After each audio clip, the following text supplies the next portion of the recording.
Последние новости из Туркменистана. Читайте нас в Телеграме и не забудьте подписаться. Нравится то, что мы делаем? Поддержите нашу работу. 2 года назад в Ашхабаде произошел несчастный случай. В результате 11-летний мальчик Акиф Эмин Кадыров стал инвалидом. На ребенка упали тяжелые ворота госучреждения. После неудачной операции в Туркменистане его вывезли на лечение в Турцию. Акиф, как коротко его называют, профессионально занимался танцами в Государственном творческом центре Джахан в Ашхабаде. Их группу часто вызывали на различные официальные мероприятия. 23 июня 2022 года, после генеральной репетиции к очередному большому концерту в честь дня рождения Гурбангулы Бердымухамедова, которая отмечается 29 июня, произошел несчастный случай. На мальчика упали ворота творческого центра весом около 700 килограммов. В тот злополучный день Сюзанна, мама Акифа, привезла его к 4 часам к центру, откуда ребят на автобусе повезли на генеральную репетицию на место концерта. Матери сказали, что примерно к 11 часам вечера детей освободят. Однако женщине позвонили намного раньше и сообщили ужасную весть: на ребенка упали ворота. Выяснилось, что после репетиции детей привезли в центр, но ворота им никто не открыл, дети сидели в автобусе. Тогда 2 мальчика, в том числе Акиф, с согласия руководителя группы, решили сами попробовать открыть ворота центра. Второй мальчик толкал их от себя, а Акиф тянул на себя. В результате тяжелая конструкция сорвалась с колес и петель и упала на Акифа. Второй мальчик успел вовремя отбежать. Сюзанна рассказывает, что ее ребенка вытаскивали около 20 взрослых мужчин, прибежавших с соседней стройки. Ворота они смогли лишь приподнять, чтобы волоком вытянуть оттуда мальчика. Акифа срочно отвезли в больницу. Ребенок 2 недели пролежал там в коме.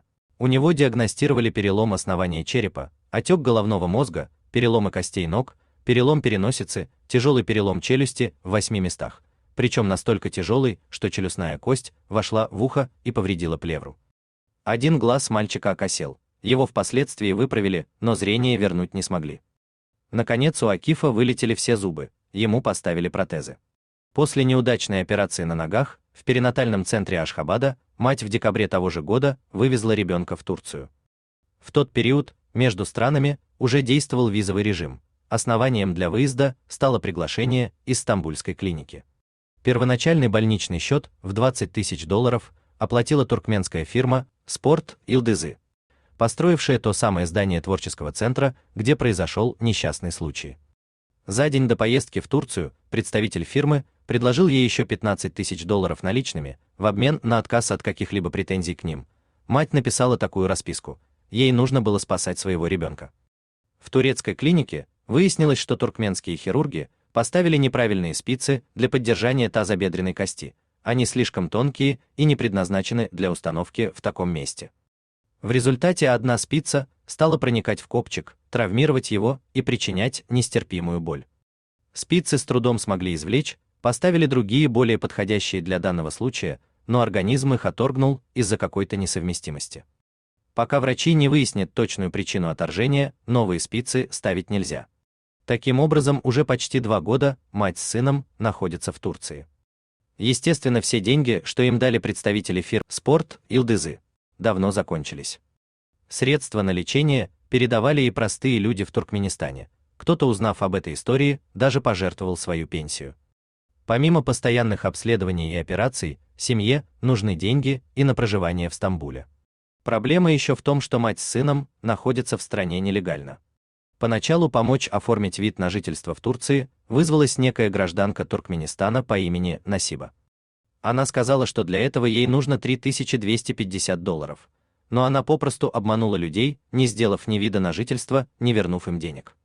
Сейчас семье помогают легализоваться по медицинским показаниям, оформляя так называемый профиль здоровья человека Хейт-рапору. Акиф лечится в государственной больнице Окмейданы. Редакция Turkmen News призывает неравнодушных людей оказать Акифу любую помощь.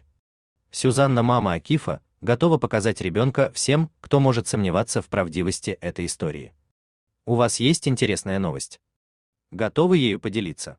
Пишите нам в секретном чате Телеграма. Мы никогда не раскрываем свои источники и гарантируем полную анонимность.